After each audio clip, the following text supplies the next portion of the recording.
There are 7 things that are costing your company millions, and they have nothing to do with sales, have nothing to do with marketing, and nothing to do with your internal systems.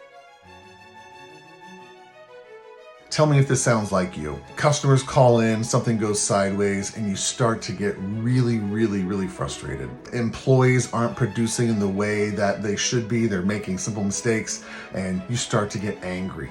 The economy takes a downturn and your mood starts to shift. That is what I actually call a thermometer leader. Dumb term, I know, but the imagery is going to stick in your head.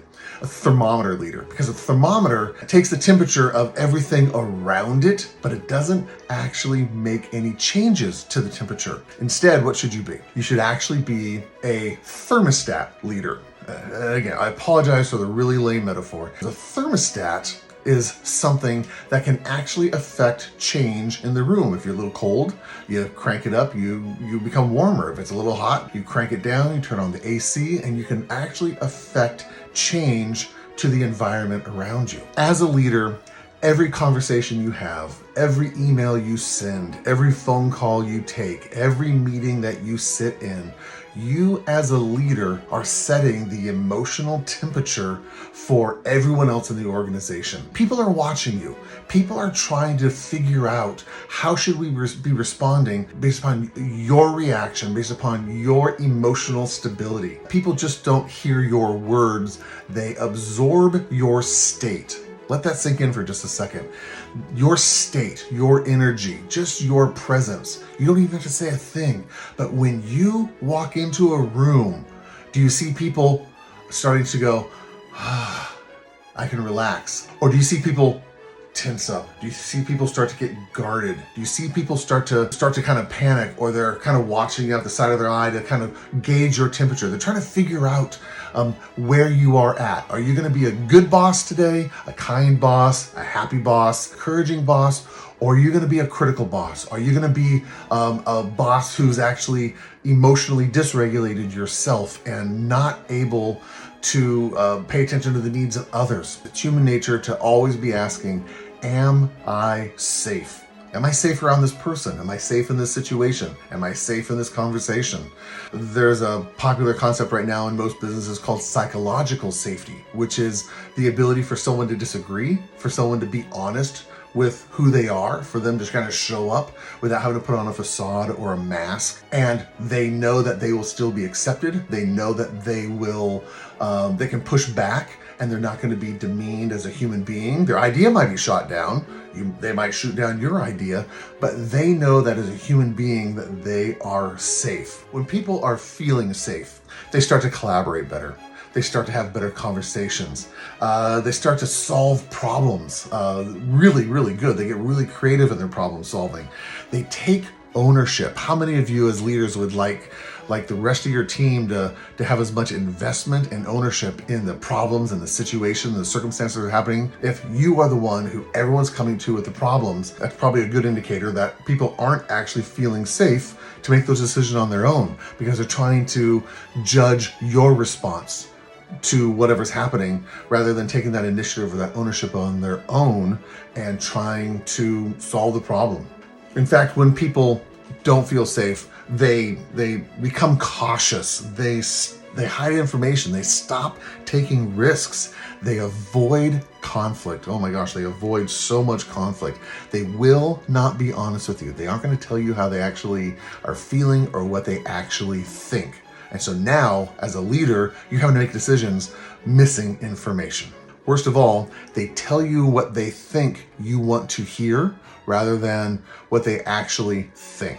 I've seen this happen with a lot of leaders. Monday morning, you walk into a meeting, you're already dysregulated in some way. And so you start snapping at your team. You start snapping at your managers, your supervisors, and they learn the lesson. Just tolerate the meeting, just get through it until I can get back to my desk. But then they start to snap at their technicians. And then those technicians are now running scared. They're like, apparently I'm being criticized for what's happening here. And so Again, when people are in that state, they're never delivering their best performances whatsoever. Fear is a terrible motivator. And so this trickle-down effect does not affect just you. It doesn't affect just one person. It affects the entire organization. That leader started a chain reaction that in reality is probably costing the company hundreds of thousands of dollars every year. Fear is terribly expensive. It's the leader who comes up to people and says, does anyone see a problem with this? And they get crickets. There's just no honest answers. No one gives them a response. And so they believe silence is actually agreement. But the reality is, it's not agreement at all. It is, everyone's afraid, again, to be honest, to be transparent, to push back, to challenge that leader in some way because they're not sure what leader is going to show up. Is it going to be the kind, receptive leader, or is it going to be the attacking leader? Again, fear is terribly expensive. Or one of the most costly things within organizations is turnover. You hire an all-star. You finally find the guy or the gal who is going to solve the problems, and you invest a lot of money in recruiting them, getting them onto your team. You invest a lot of time, a lot of money getting them trained, and 6, 7, 9 months later, they walk out the door. And you're going, what happened? Usually the answer is, it just wasn't a good fit. The honest answer oftentimes is, for the last 6, 7, 9 months, they've been walking on eggshells around the leader. They are unclear on what they're supposed to be doing and what state they're going to get from the leader. Fear, again, is remarkably expensive. You got the idea? Have I made the point yet? Here's a fun little math problem to consider. If your leadership team spends just 30 extra minutes every day asking themselves, is today going to be a good day to bring this up? Multiply that times 10 leaders, multiply that times 250 working days, and you've just lost over 1,200 hours of executive thinking time.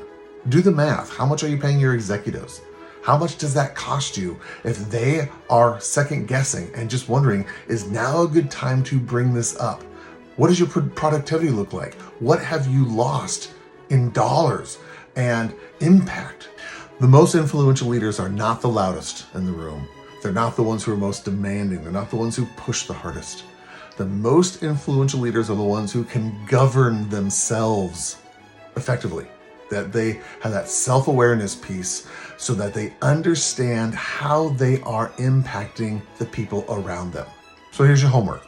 For the next week, between now and the next time one of these videos come out, I want you to ask yourself, every time you get on a call, every time you send an email, every time you walk into a room, every time you have a meeting, am I creating curiosity among my team?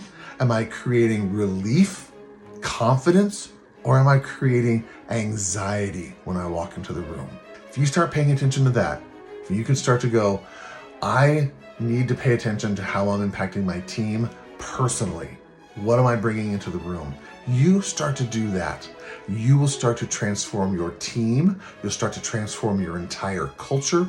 You'll start to transform the bottom line in terms of money and revenue and impact and customer interaction. Everything changes when the leader becomes healthy, when you get healthy. It's easy to outsource accounting. It's easy to outsource marketing. It's easy to outsource operations.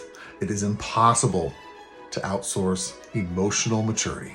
Thanks for being here. We'll see you in the next one.